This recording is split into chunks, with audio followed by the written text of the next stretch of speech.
Didn't think I'd be wearing the power tie again this soon, but here we are. So 1 week later, we now have historical news that President Biden is not going to seek re-election. So that is certainly market moving. As a matter of fact, I had a friend of mine ask me this weekend prior to this knowledge, but we all kind of thought something was going on based on everything we were reading. So I had a friend ask me, what real estate moves are you going to make considering this information? Well, when you add up last weekend plus this weekend, I think you've got to make the decision to be a little more conservative, no pun intended.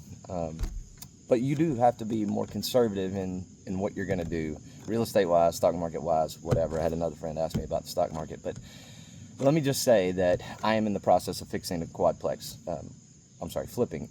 right now. And so in light of that, in light of all this stuff going on this weekend, I'm probably going to spend a little less money flipping that quad. I am probably going to do a little less repair. I'm probably going to make it nice, but I'm not going to go over the top like I planned on. That probably changes the dynamic of the sale price at the end being around $375 instead of $410, just because I know that typically in situations where there is uncertainty in the market, people tend to make more conservative decisions, so they are less risky with their cash. They're less risky with the decisions they make. I'm going to turn that way as well. I am probably not going to purchase another flip house before the end of the year. I'm probably going to sit back and watch how this unfolds.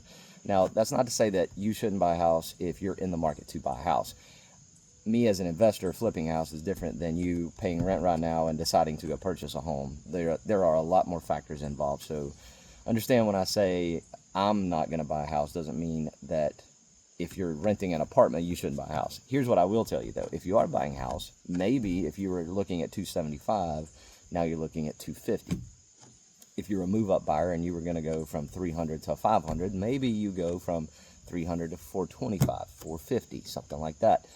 So there are things happening in the market that you should pay attention to, and this is one of those things. So as this happens, I would predict that interest rates probably get a little lower. I think when uncertainty is in the market, there are things that happen that cause interest rates to go down, interest rates being mortgage rates. And I'm not going to get into a macroeconomics lesson here, but I will just say that this kind of atmosphere is usually one which invites lower rates. And so if you lower that price point a little bit and you get a little better interest rate than you would have 2 weeks ago, I think that bodes well for a buyer. So that's why I am not telling you to not buy.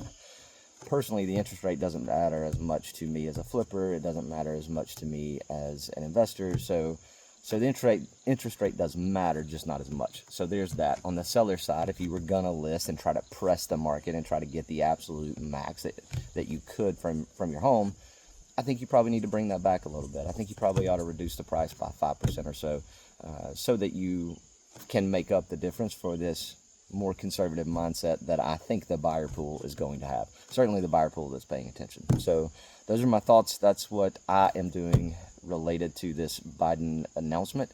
And I'll just say, I want to take this opportunity to say that I hope Joe is doing well. I do not wish any ill will on Joe or, frankly, the whole Democratic Party. I'm not one of those who is wishing the worst on Joe. I hope that he's okay. The fact that we haven't heard from him is certainly concerning. Yes, we got the letter. Yes, I've heard that there are tweets and other things going on that he seems to be putting out. I'd like to hear from Joe myself. I'd like for him to stand up and address the American people and tell us what his decision-making process was. And in light of that, I hope his health is okay. I hope he rides off into the sunset and has a much longer life than after the presidency. So at any rate, those are my thoughts. Wish you well, Joe.